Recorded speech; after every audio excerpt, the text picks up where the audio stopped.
Votre invité aujourd'hui, Karine Joriot, Mario Verren, directeur général de l'Emanis. Mario Verren, bonjour.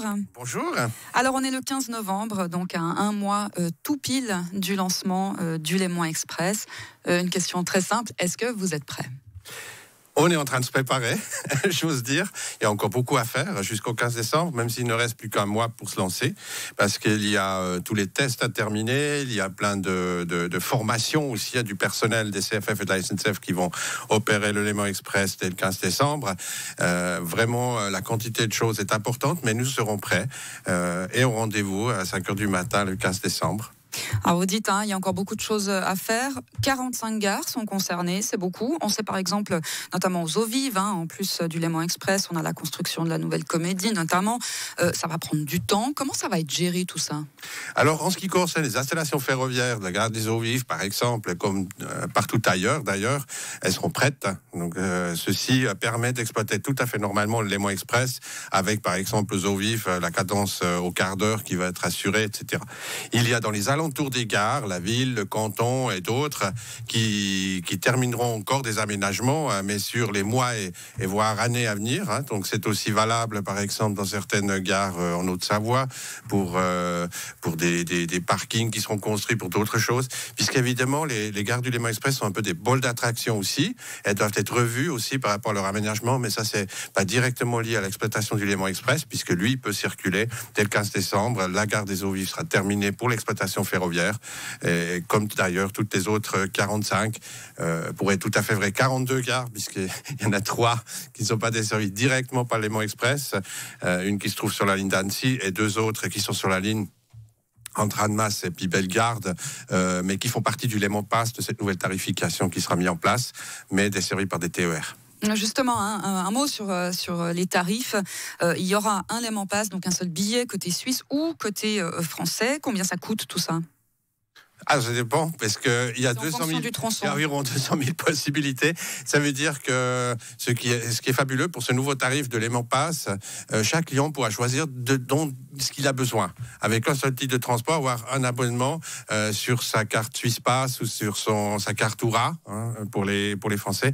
Et donc là, il y a la possibilité de faire plein de combinaisons possibles.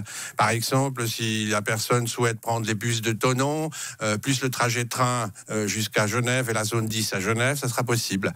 Or que quelqu'un d'autre souhaiterait peut-être uniquement avoir le train juste dans une gare genevoise et n'a pas besoin de la zone 10, ça sera possible aussi. Donc c'est vraiment selon les combinaisons que le client choisira. Et avec un tarif de 3 francs par heure dans la zone de Genève, c'est ça ?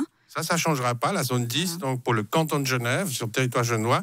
Ce qui change, c'est qu'avec le même tarif, il pourra utiliser aussi le Léman Express, qui, après tout, est aussi un RER sur le canton de Genève et qui passera sous Genève en relation avec des nouvelles correspondances TPG. Et là, ça ne changera pas le tarif pour les Genevois. Ça changera du côté de Nyon, par contre. Non, là, il y a une augmentation qui est prévue.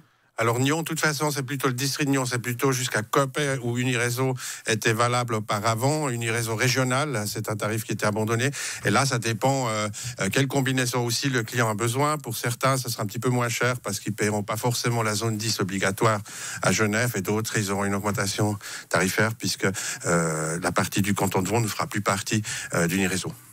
Un mot encore, vous allez, c'est prévu de transporter 50 000 personnes chaque jour, ça c'est dans l'idéal.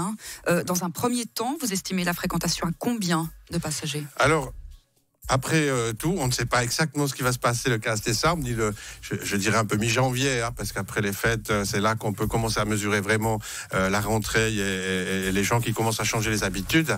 Mais effectivement, c'est ce chiffre de 50 000 par jour. Ça va des estimations plutôt prudentes, puisque on pense que même le potentiel serait au-delà de ça. Donc, on va devoir suivre ça dès le départ.